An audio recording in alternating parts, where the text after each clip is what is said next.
Hello friends, welcome back to my channel. If you don't know who I am, my name is Melissa, and you found yourself at Melissa's Cozy Corner, where we talk about books, baking, and other cozy content. And today we're kind of talking about everything. But I know some of you are here more for the books and baking content, so I figured I would go ahead and jump into the books at the beginning. I'm going to be talking about a genre that I've learned I really love during the spring season. I think it just brings me a lot of joy and hope and momentum in life. And I'm not going to talk about them yet because I'm going to talk about what else we're going to be talking about. But I will give you a little hint. All of them have cats on the front cover, so that's my little hint I'm going to give you, and I'm sure some of you will know which books I'm talking about. And then I figured I would talk about my baking project. So I won't be baking any tasty dishes in this video itself, but I've been really working hard on my baking book, and I thought I would talk a little bit about how that's going, what struggles I'm having, and then also what I'm currently doing for those of you who are interested. And then last but not least, we'll go into cozy by talking about our little day trip we did to Mannheim, Germany yesterday. So we decided to take the train early in the morning and go directly to Mannheim. It's kind of a good transition spot. You go to Mannheim and then you can go to Frankfurt or Cologne or Munich or Berlin. It's kind of like where a lot of trains will meet to be able to make your transition to the next destination. And I've never actually been in Mannheim other than to take a different train. So yesterday we decided to just go directly to Mannheim and do a little walk around, do a little shopping, and then also see some of the art they have on the streets. So they have a large collection of street art that's kind of a little self-guided tour you can do. So we went and checked out some of that yesterday, and I thought I would share a little bit about that trip, a couple things that we ended up finding. I found a couple comics and a book, and also some treats at an Asian market. So I figured that's everything we would talk about today. I hope you guys are excited, because I'm excited to kind of go on this little adventure with you and talk about some books, baking, and cozy stuff. So let's go ahead and first jump into the books. And I'm sure some of you have guessed what books I'd be talking about, but some of you may have not. I'm talking about Japanese slice of life, cozy, comfy books. I have fallen in love with books like this. I think they're really great, especially for spring, like I was saying, because they're all about kind of accepting your current life standard, not accepting it being like, oh, that's what I have, so that's what I have, but kind of understanding where you're at, what you're learning, that you're still growing, and that you're still moving forward. And I think that's so important, especially for the springtime for me, because we're coming out of we've done all of our holidays, and now it's been kind of cold and dark for the last couple months, and now we're coming to this beautiful spring weather. Today we're so lucky. It's blue, it's beautiful outside, and that's how these books make me feel. It's blue and beautiful, and I just want to be reading about some beautiful, wonderful characters.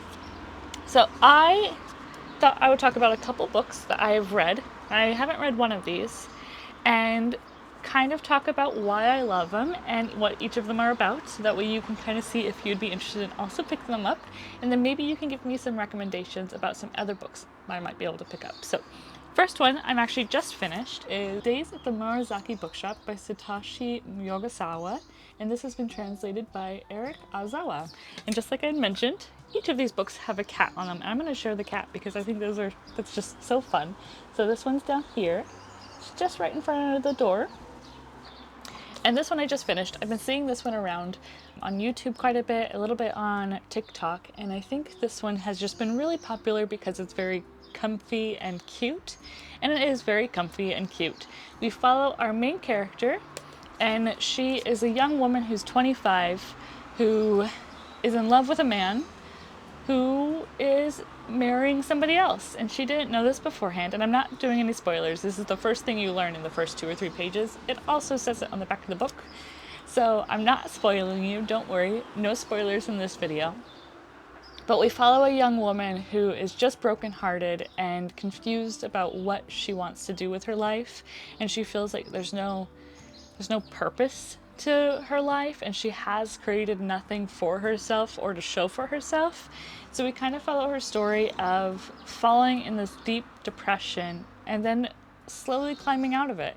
We follow her in her relationship with her uncle, and then also how the relationship dynamic kind of affects the relationships around them. So her and her uncle, and they talk about her aunt who was in the picture, and then also her relationships with friends that she's meeting, her relationships with maybe future men that she might be interested in. And we kind of just get an understanding of the growth after something so hard happens, and how it's okay to take a little pause and just understand that you're in pain and it hurts, and it's okay to feel those feelings, and it's okay to cry, it's okay to laugh, it's okay to go through everything you're going through, just as long as it's a pause and not a forever moment, but just as long as you start working your way out of that little pause and start kind of figuring out your next steps. So I think this is a lovely story. I think it's really cozy and comfy, very easy read. I read it in 2 days, and I think it's one of those books where you're just going to sit down, read it, enjoy it, feel a little hope and happiness as you're reading it. I giggled a couple times because I think the characters are different, very interesting, and I think if you're looking for just an easy, really cozy read, I think this is a good one. And not cozy in the sense of I'm going to let it rain outside, but cozy in the sense of it's going to make you feel really happy, or it's just going to make you feel feelings in general. And I think that's one of the reasons I like Japanese writing or Japanese books like this, of slice of life book, is because it's okay to feel things, and it's okay to work on yourself. And I like that. So this one was a very cute one. I think it's, again, a very easy read. It's not very complicated. We're mostly following one character and trying to understand her story. There is some character growth. I didn't like our main character at the very beginning, but by the end, I felt connected to her. I wanted her to do better. I wanted her to feel better, and I wanted her to be happy. So I think this one's a delightful one. So if you haven't read it, I do highly recommend it if you're looking for something cozy, comfy, and happy. So that's what I have to say about this one. The next one is not cozy, comfy, and happy. It's cozy, sad, and feelings. And I've talked about this book before. I'm sure if you've seen my other videos, you've heard me talk about this one, and I will keep recommending it because I absolutely love this book. The Traveling Cat Chronicles by Hiro Arakawa. I loved this book. It made me cry so much, but it's tears of just hopefulness and sadness still, but just mostly hope and want, and just you just want everybody to be happy. All you wish is for everybody to end up where they need to be or should be. And we end up following a man who finds a stray cat and becomes best friends with this cat. And that we do get kind of a monologue of what the cat is thinking throughout the story as well. It's mostly through the man's perspective of what the cat is thinking, but you kind of get an idea of how the cat is actually thinking, and then we actually get a little glimpse into that story of the cat. And I do think it's really interesting in the sense of the aspect and the situation we're going through. And it's not something we're told immediately at the very beginning. All we know is this man meets a cat. He realizes that he loves this cat and that he wants to find this cat a perfect home. We follow the story of him taking this cat to different people that he loves and cares for, who feel that they can give enough love and care for this cat as well. And we follow their journey and their story of finding a home, a forever home. So I think it's a delightful story. I think it's one of the most beautiful stories I've read in a really long time. I just realized that there's not a second one, but the author wrote kind of like a sequel to this story, and I really want to read it. If any of you have read it, I would love to hear what your thoughts were. But for me, I thought it was just a delight. The next one I'm going to talk about is Before the Coffee Gets Cold by Toshikatsu Kawagachi. I'm going to probably be pronouncing some of these incorrect, and I do apologize. I'm going to try my best. However, this one is also translated by Jeffrey Trousselat, and I'm sure you've heard of this book. If you haven't, it's been talked about quite a bit over the last couple years. There's 3 others, I believe, after this one, but I've only read this one so far.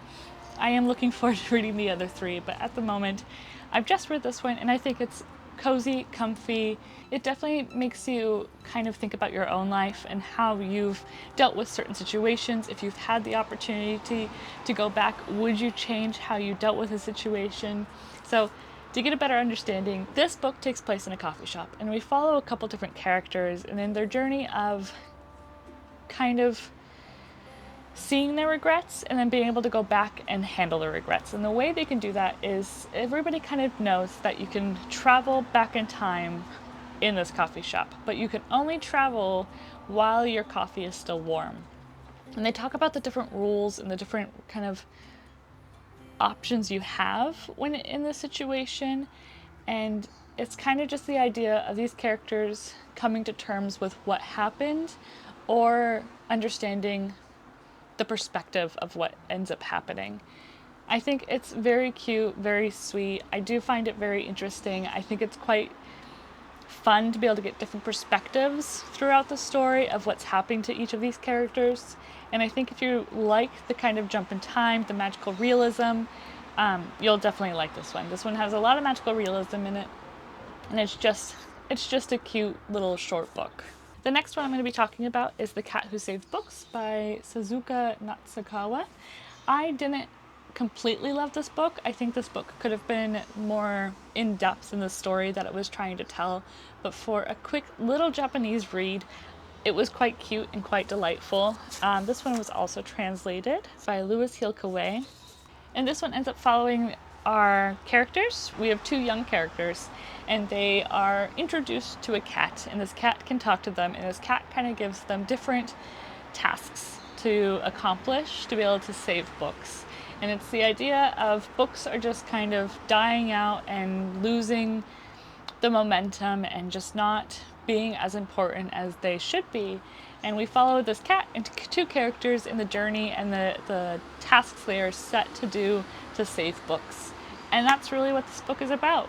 I wish the characters had a little bit more development. I think that's what was missing out for me in this one, but I still think it was a cute, quick read. I finished it again in a couple days.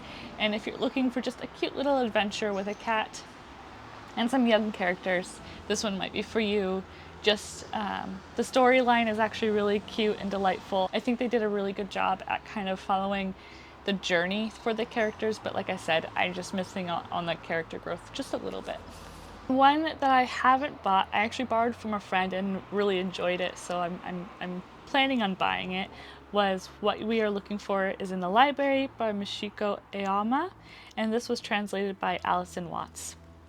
And this one also follows, we have a general large story. It is kind of connecting all these characters together, and it takes place in a library. We're not in the library the whole entire story of the book, but we are following multiple characters coming into the library and getting something that they weren't really expecting. A book is normally what they're getting, and they realize that this book is showing them something more than what they were asking for, and also is just something completely different from what they were expecting. And I think that's definitely something that one of the reasons why I really like these Japanese stories is because it's a lot of like accepting what is handed to you, or learning from what was handed to you, or learning from the journeys that are shown to you through books, through movies, through stories of other people. And it's a lot about coming to terms with the things that we have and the stories that we have and the adventures or the mishaps that we've gone through, and really just learning from the things that we're going through. And I think that's one of the reasons why I really like these stories, is because we can always learn and we can always move forward and we can always grow. And it's so important to continuously grow and understand that the pain and struggles other people are going through, but also understand the joy and excitement other people have as well, and really embracing the empathy that we have as humans. And you can definitely see that through a lot of these Japanese authors, is they're following these characters that have a lot of growth and have a lot of pain, or have a lot of love, or a lot of sadness, and we follow the characters through all these feelings. And I think it's really amazing because it's almost like you're walking with the character and you're learning about these things with the character, and I think it's really moving.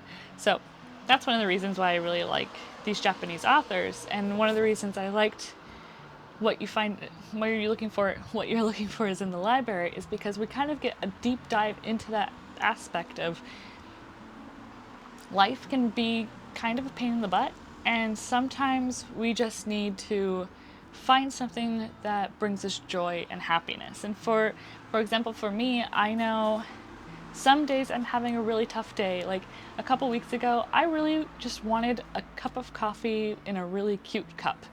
And I know that sounds ridiculous, but sometimes we just need something so simple to enjoy. And sometimes I just need just something so small to be like, okay, I'm okay and I'm moving forward.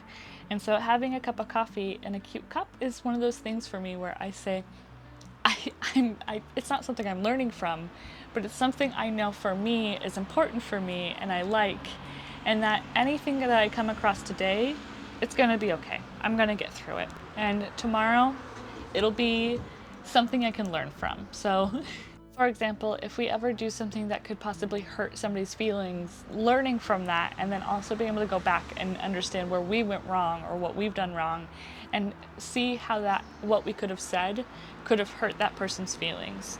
For example, something very simple of being like, "Oh, I don't understand why you drink tea. I think it's disgusting." Something so simple like that could hurt somebody's feelings. I know it sounds really lame and really small, but it could be really big for somebody. And don't worry, I like tea, but I'm using that as an example of how something so small to us could hurt somebody else's feelings. And learning from those little things that we can change, little things that we can say, maybe saying, "Hey, I'm not a tea drinker, but to each their own." And I think that's really important in these books, is just continuously learning from the things that we've done wrong or from the things that people around us have done wrong, or just learning how to accept the feelings that we're having. So if somebody were to say something bad to us or mean to us, understanding that it's okay to be hurt, but it's also okay to grow out of that pain and to move forward and to realize that whatever that person said to us doesn't affect us. We're still who we are and we're doing the best we can. And I think that's really great. So I know that was a lot of word vomit, but the last book on here I have not read is The Guest Cat by Takashi Harari. I have not read this one, so I have no idea what this book is about. It is also translated by Eric Saland. It's just supposed to be another cute book. Oh, and I didn't show you all the cats. So there's the cat. There's the cat. And that one. And that one. And then you saw this one from what you're looking for in the library.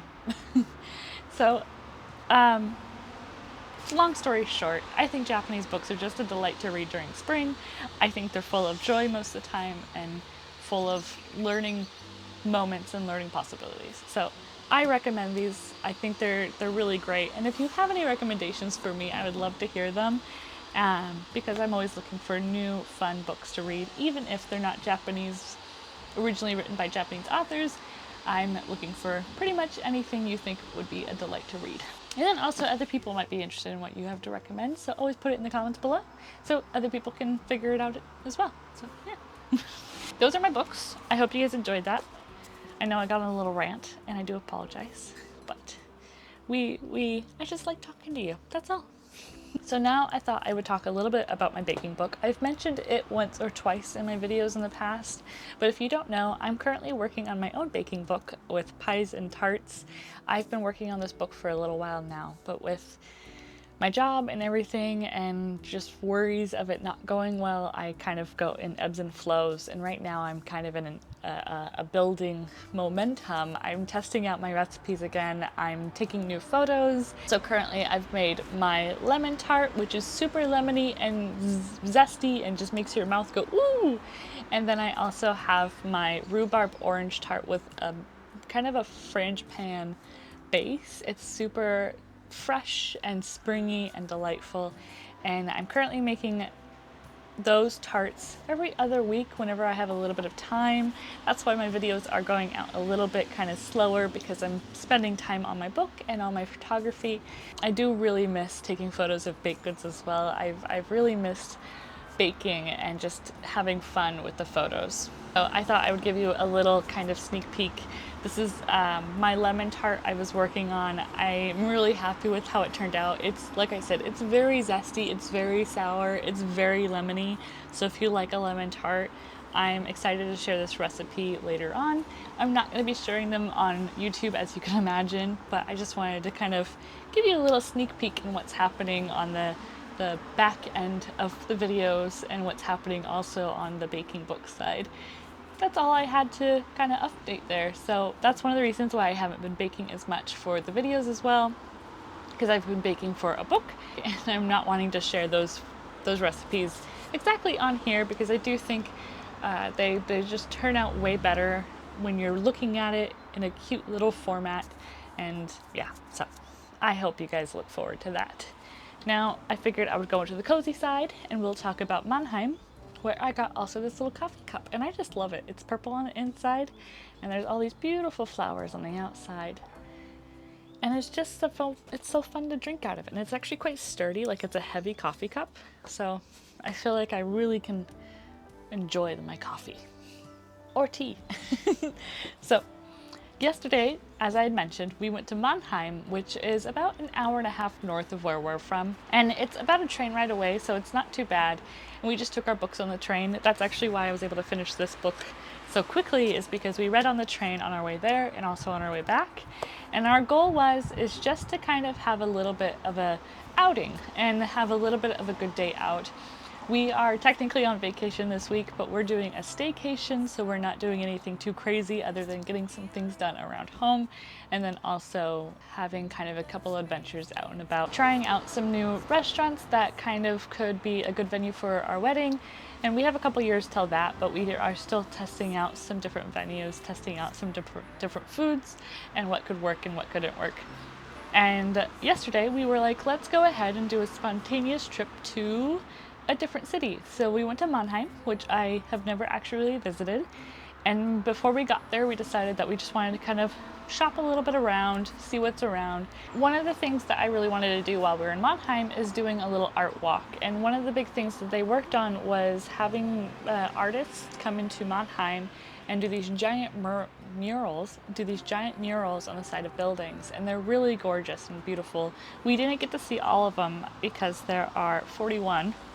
But we saw a handful of them, and I think they're really pretty. And I wanted to share the pictures right here while I talk about the art a little bit. And one of the big things is that Mannheim started in 2013. They wanted to kind of welcome more artists into the city, or kind of welcome more art. And so they thought they would actually build their first outdoor art museum. So they invited artists into the city to do these giant murals, and that's what we're seeing here are different murals from different artists, and I think all of them were really gorgeous. There were a few that I thought were absolutely mind-boggling and something I would have on my wall at home. But I do find it really interesting, and I thought it was one of the really cool things about Mannheim is you actually don't see it very often in the area where we're from, and in Baden-Württemberg, where the state we're actually in Germany, this is the first outdoor art museum that's available, and I thought that was really neat. And so we just walked around and saw a couple of them. We were lucky that there was a little map that we could follow, and if you're ever in Germany, I'll go ahead and post it in the description below. I'll just add like a little link to the PDF, so if you ever want to check it out, or if you just want to look at what we did. And I think it's just a really fun thing to do, especially if it's something the city really put a lot of work into and wanted to bring art out and celebrate art, and I thought it was really cool. So that's one of the things we did a lot of little just bopping into different stores, checking out different stores. I bought some new material for some books, the little book pouches, because my partner's mother makes them for me, and I have some Halloween ones, but I wanted to get some spring ones, so I got some fabric, and I'll show them when they're finished.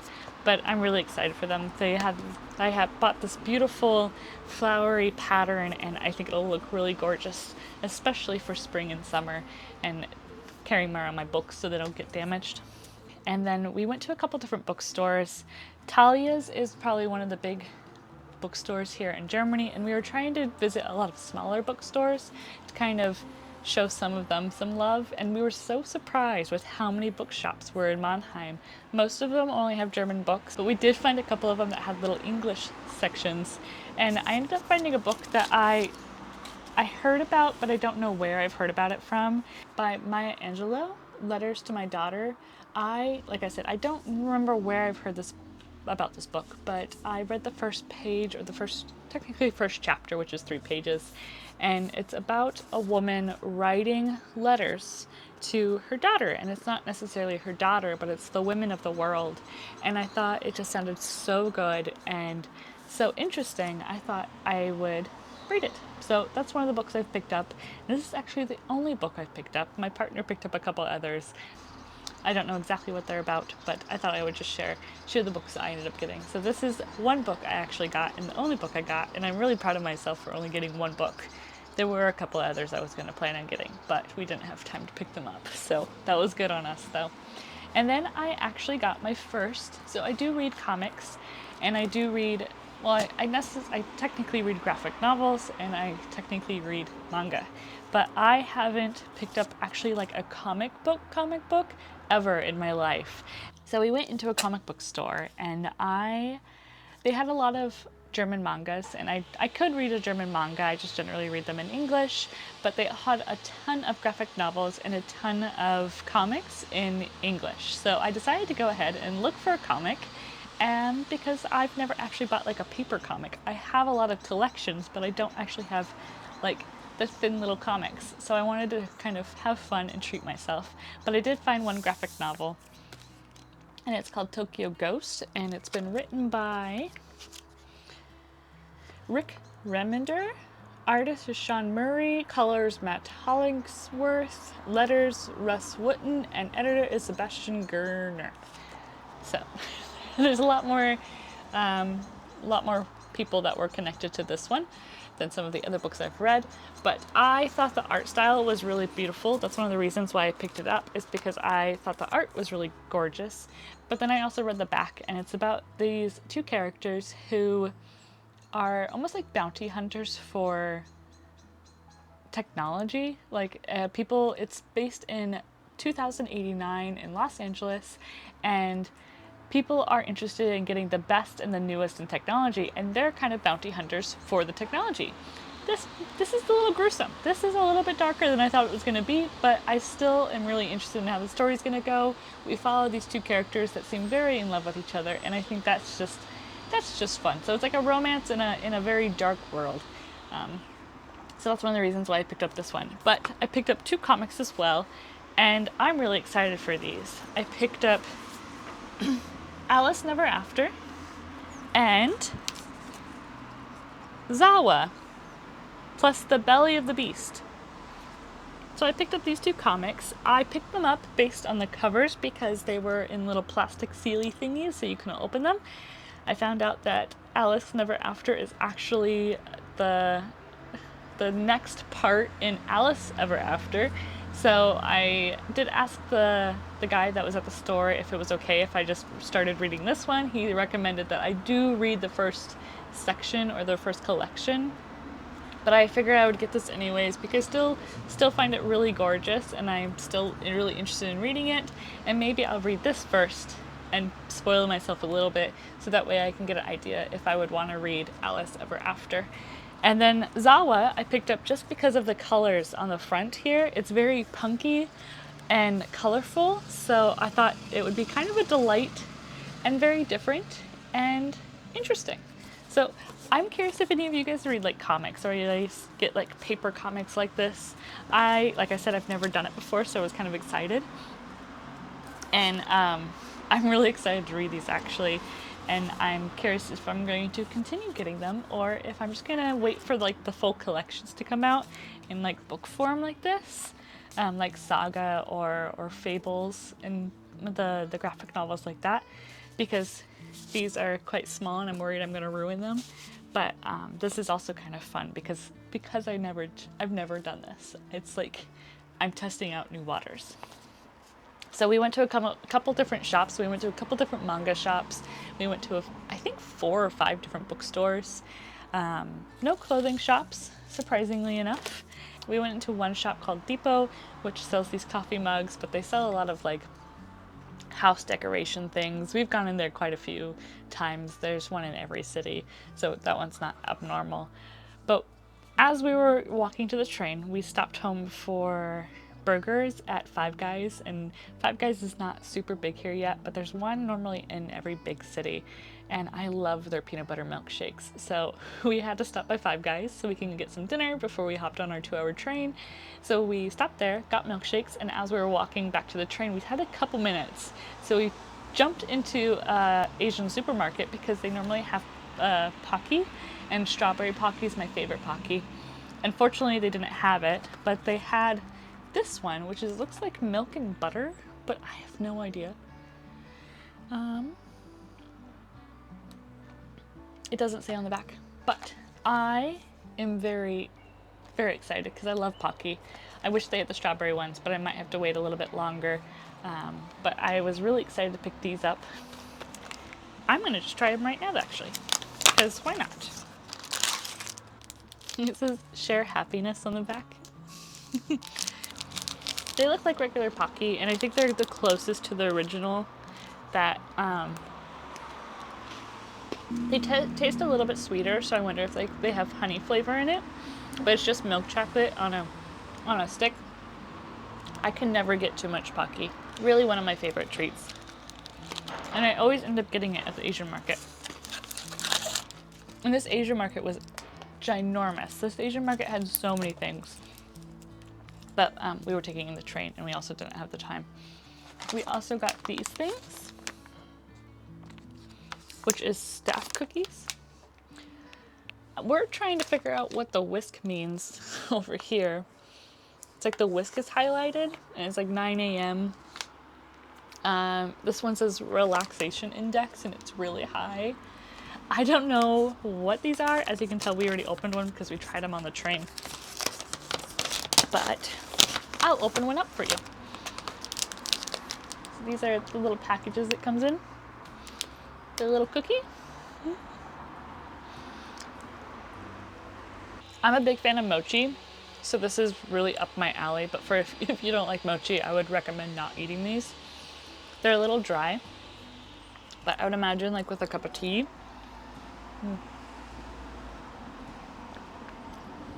Or coffee. It works with coffee. That they would be really good.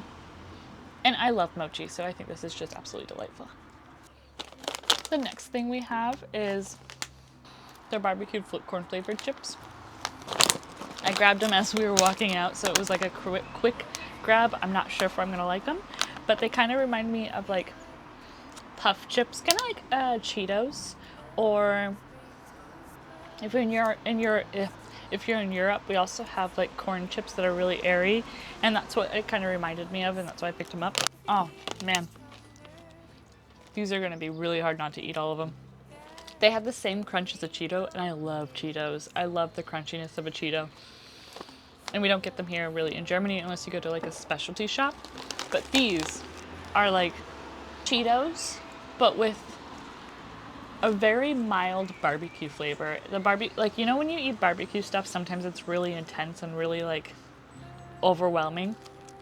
This is very mild and very tasty, and I could imagine eating this whole bag all to myself, and maybe I will tonight with a movie. And we got one more thing.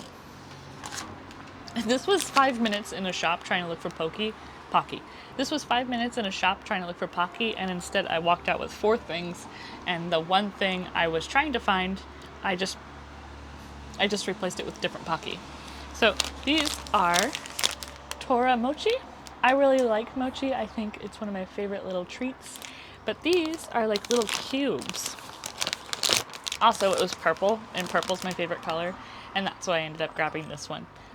They had a lot of different flavors, but I grabbed this one just because it was purple. Oh, these are cute.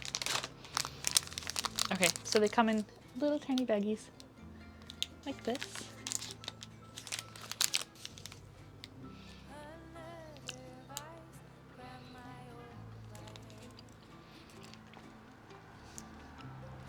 It's very mild, but very delicious.